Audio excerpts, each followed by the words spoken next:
துறையில இருக்கக்கூடிய இன்னொரு பிரச்சனை என்னன்னா டோல்கேட் கட்டணம். என்னுடைய தொகுதியில் இருக்கக்கூடிய லாரி ஓனர்ஸ் அசோசியேஷனை சார்ந்தவர்கள் என்னை வந்து பார்த்தபோது அவர்கள் ஒரு புள்ளி விவரத்தை எங்களுக்கு தெரிவித்தார்கள்.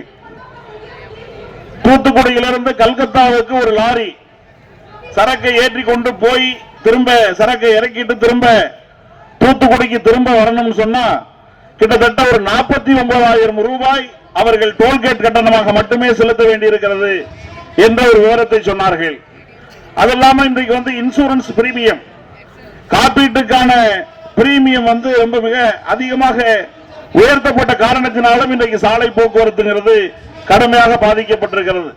ஆகவே இவ்வாறு பாதிக்கப்படுகிற இந்த போக்குவரத்து எல்லாம் இது தொழிலாளிகள் சம்பந்தப்பட்ட பிரச்சனை மட்டுமல்ல, இந்த சரக்கு வாகனங்களிலே பயணப்படுகிற அந்த அனைத்து சரக்குகளின் மீதும் விலை என்பது தானாக உயரும். ஆகவே இந்த சரக்கு கட்டணம் உயர்கிற போது அதனுடைய விலை கடுமையாக உயர்வதற்கான வாய்ப்புகள் தான் இருக்கிறது என்பதை இந்த அரசு மறந்துவிட்டு இந்த கட்டணத்தை எல்லாம் தொடர்ந்து உயர்த்தி கொண்டிருக்கிறார்கள். ஆகவே இது மட்டுமல்ல, இன்றைக்கு வந்து இந்த வாகனங்கள் பதிவு உட்பட இந்த புதிய மோட்டார் வாகன சட்டத்தின் கீழே இதை எல்லாமே கார்பரேட்டர்கள் கையில் ஒப்படைக்கிற டிரைவிங் லைசன்ஸ் எடுக்கிறதுல இருந்து துவங்கி இன்றைக்கு பெரிய பெரிய நிறுவனங்கள் கையில் இதை ஒப்படைக்கிற வேலையை இந்த அரசு செய்து கொண்டிருக்கிறது. ஆகவே இது மாதிரியான தொழிலாளிகளுடைய பிரச்சனைகளை பற்றி எல்லாம் இந்த அரசினுடைய எந்த துறையும் இன்றைக்கு தொழிலாளிகளுடைய பிரச்சனையை பேசுவதற்கு தயாராக இல்லை. நான் இந்த முறை ரயில்வே துறை அமைச்சரை சந்திக்கிற போது நீலகிரி மாவட்டத்தில் இருக்கக்கூடிய குன்னூரில் இருக்கக்கூடிய இந்த ரயில்வே தொழிலாளிகளுடைய பிரச்சனை குறித்து அவரோடு பேசினேன். அவரோடு பேசிய போது அவர் என்ன சொன்னார்னா, நீங்க ஓட்டிங்கிற அருமையான இடத்துல வேலை பார்க்கக்கூடியவங்களுக்கு நீங்க ரிஸ்க் அலவன்ஸ் கேட்கறீங்க, ஹில் அலவன்ஸ் கேட்கறீங்க, அது மாதிரி கிளைமேட்ல வேலை செய்யறதுக்கு அவங்க தான் சம்பளத்தை குறைச்சு வாங்கிக்கணும்னு சொல்லக்கூடியவர்கள் தான் இன்றைக்கு அமைச்சர்களாக இன்னைக்கு பாஜகவினுடைய அமைச்சரவையில் இருந்து கொண்டிருக்கிறார்கள். ஆகவே தொழிலாளிகளுடைய பிரச்சனை என்று சொன்னால், உழைப்பாளர்களுடைய பிரச்சனை என்று சொன்னால் அதை கொஞ்சம் கூட காதில் போட்டுக் கொள்ளாத ஒரு அரசாகத்தான் இந்த அரசு இருந்து கொண்டிருக்கிறது.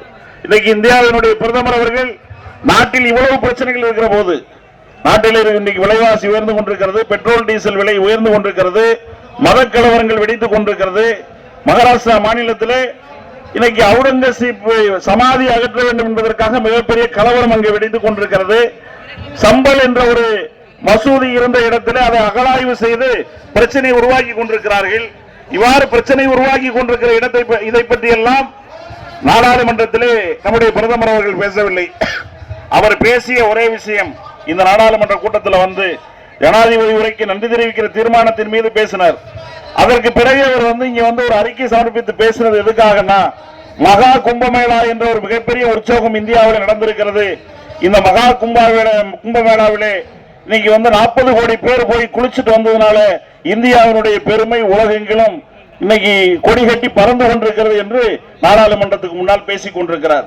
இன்னைக்கு வந்து இந்தியாவினுடைய அந்த மாசு கட்டுப்பாட்டு வாரியம், சென்ட்ரல் பொல்யூஷன் கண்ட்ரோல் போர்டு, அந்த சென்ட்ரல் பொல்யூஷன் கண்ட்ரோல் போர்டு வந்து அந்த நதியவே குளிக்க லாயக்கற்ற நதின்னு சொல்லிருக்காங்க. அதுல பாக்டீரியாக்கள் பெருக்கம் அதிகமாயிருச்சுன்னு சொல்லிட்டாங்க.